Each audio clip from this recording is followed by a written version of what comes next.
Papa, vai.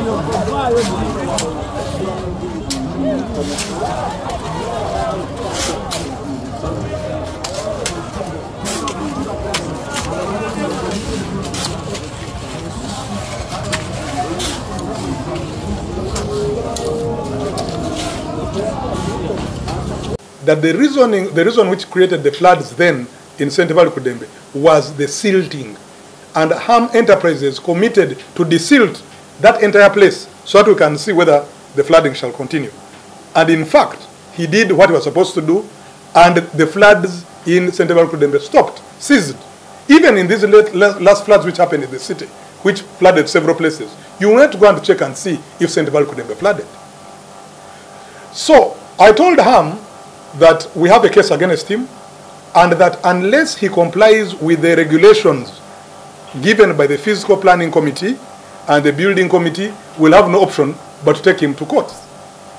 And he complied with what he was required to do, and it is because of that that I ordered my team to withdraw the criminal case against him. Withdrawing a criminal case against him does not mean he cannot be reinstated. If he offends the building regulations tomorrow, there's nothing that stops the current ED or the Director of Legal Affairs from instituting a fresh case against him, because the law has not gone to sleep. So this whole thing of His Worship Lukwago trying to personalize or politicize this matter is most unfortunate. We do not run the legal processes of KCCA depending on political disagreements of individuals or personal vendettas. So it's really, really unfortunate that this is being dragged in.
Ekiro kyonna tusimye okuwama ekiro kigenda ku sande Saturday kiro kikwesa sande ne ku sande kyonna kigeza mande maleyo gyonna egiriko ebintu babijjeko wakati gino emyalo giraba tegikyasobola kutwala mazzi gyonna bagituulako gyonna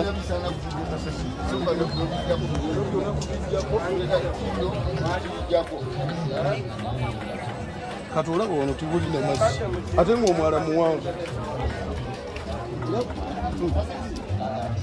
tegulina amazzi wadde ate nga muwangetegeeza tegatuuka gasigala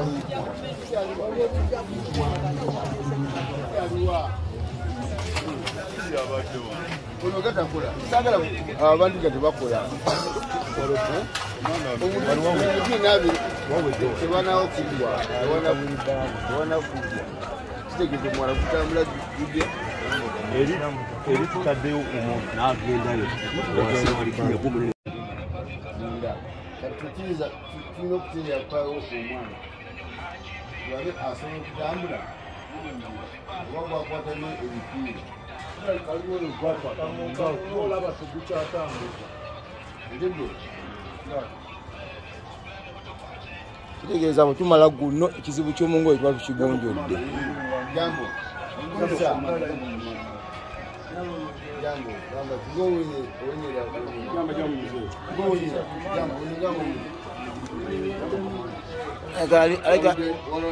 aleka alinye mukanya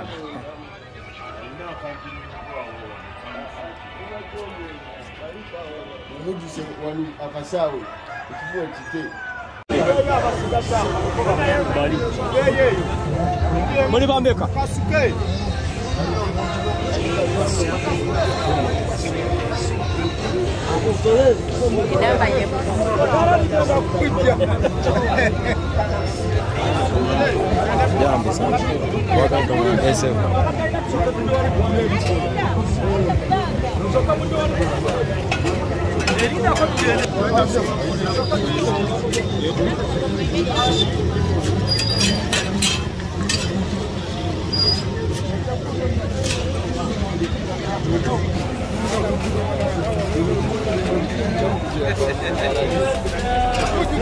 Allo, bakula ngataleta bitiyo.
Mugijeyo wano we wali ekizibu twagalira ddala ddala wano.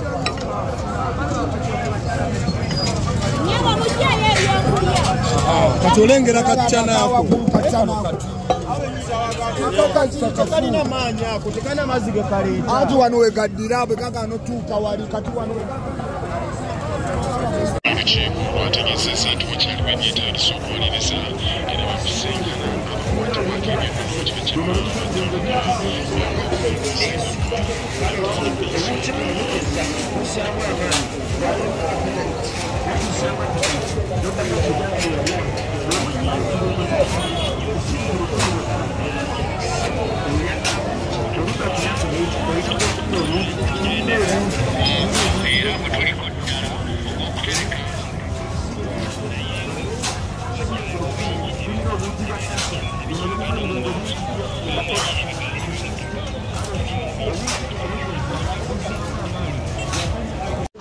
Yes, lero lwa Monday naku z'omwezi 25 essaawa 5 ez'ekiro tumaliriza okutikka wano mu katale emmotoka yaffe esembyeyo mu layini eno eya Dr. Hamis Kigundu yakwatako yaenforcinga okulaba nga tujja obukyafu bwonna bwa emyala gyonna tugigogola giri mu katale k'Owino.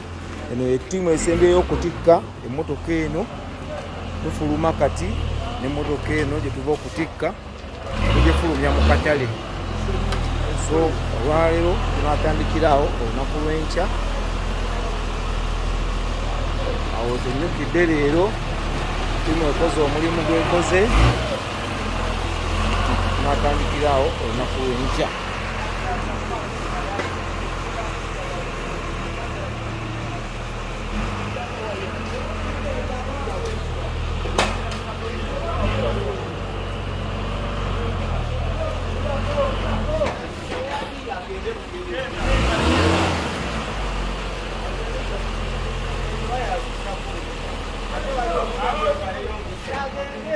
Lile basitulemu wali ssebo agenda ki?